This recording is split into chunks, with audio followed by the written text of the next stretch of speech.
Oh, okay. Yeah, all right. Pondering. I'm trying to do my writer pose. Right. Thinking. Right. I'm sure. Now, I'm stoked because I saw this poster and said, I love that movie. And you are? Carl Dupre, screenwriter extraordinaire, and responsible for mostly horror movies. One comedy, which she already showed you, Detroit Rock City, also known as the Kiss movie. And it definitely is one of the two Kiss movies. There was one before that called Kiss Meets the Phantom of the Park. But I'm also known for writing Incubus, which is a movie that came out in 2010 with Robert Englund and William Forsythe, and directed by a local filmmaker, Glenn Ciano, and also writer of a few sequels of Hellraiser. I wrote Hellraiser 6 and Hellraiser 8, or as I like to call them, chapters 6 and 8 in the Hellraiser epic. Yeah. And I also wrote The Prophecy 3 with Christopher Walken playing the angel Gabriel. So now... I'll see you later. Yeah, exactly. Now with Detroit Rock City, what was the inspiration to create this project? I think that the singers of Kiss had a big influence in it, but what was the angle to kind of make it about these kids who love this band? Well, it was sort of autobiographical. It was based on my own. Like I grew up late 70s, early 80s, and I loved the late 70s, like the culture. And that's when I went to see my first Kiss concert. Although I was much younger than the kids are in this movie, I was actually technically, I guess, in middle school. I was 12 and a half, I guess, when I saw my first Kiss show. But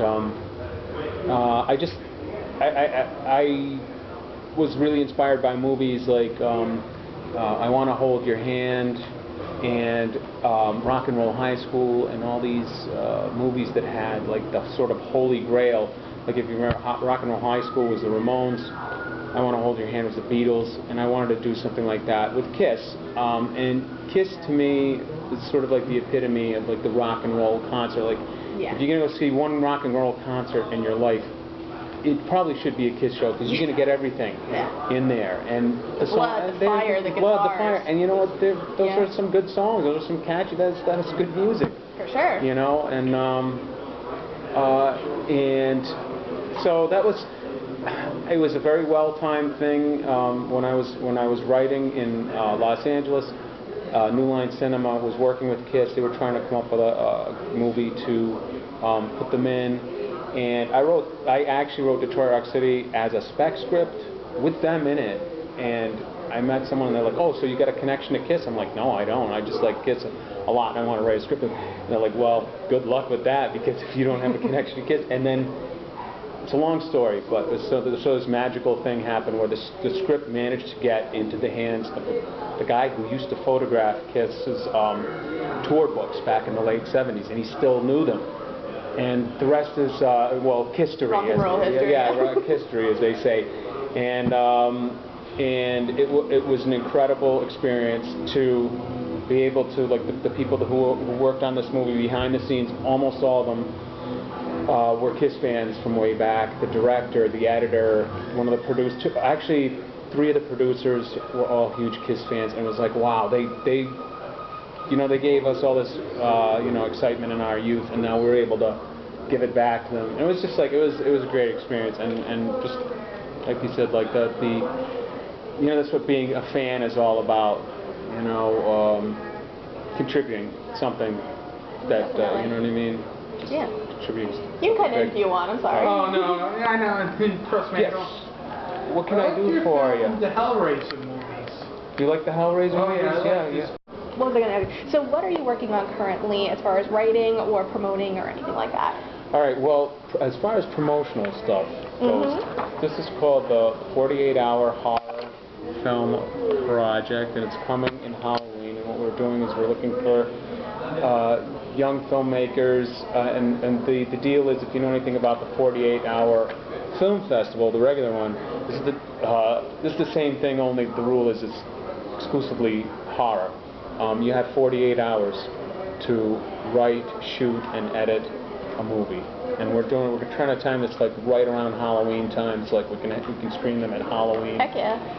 And they would all be like short movies, but it's a pretty good challenge, especially if you're, if you just love making movies. It's really great to challenge yourself that way and see what you can come up with. It's the creative sort of.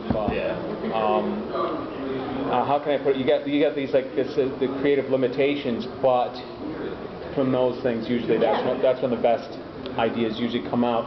And as far as something that I'm writing, I'm working on a 1-hour drama that I'm going to try to sell to Amazon or Netflix or Redbox. They're all getting into these 1-hour drama TV shows. So that's what I'm working on. And the name of that is Free Man.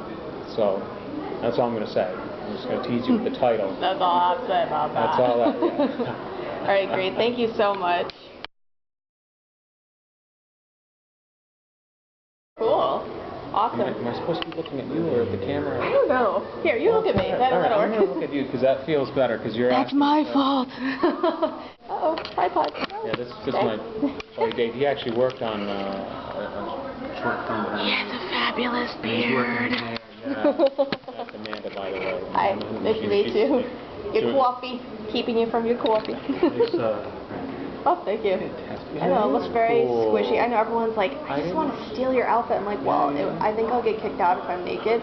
So I kind of... No. Six, not 5. All right, yeah. Well, I was thinking either 5 or 6. A lot of great Hellraiser movies. Oh, yeah, 5 Who can put a number on? Yes, Inferno. That was great. Inferno. The first 2 were really good. The third one was okay. The fourth one. Well, yeah, I don't mean to. I'm not gonna speak bad of anybody because I know how much work goes into making movies. And the people that made the fourth one actually worked really hard, but it just wasn't. I know, I had the dreaded Alan Smitty as director. It's the Alan Smitty, and it took place in outer space, which I know. Leprechaun in outer space. They Jason can tell you. went to outer space. Everybody goes to outer space every once in a while. Amazing. But they brought it back with 5. Inferno, Yeah, that's when Hellseeker, Debtor, and Hellworld. Yeah, Those were all I got all strong. those films at home except 3. Maybe I have 3.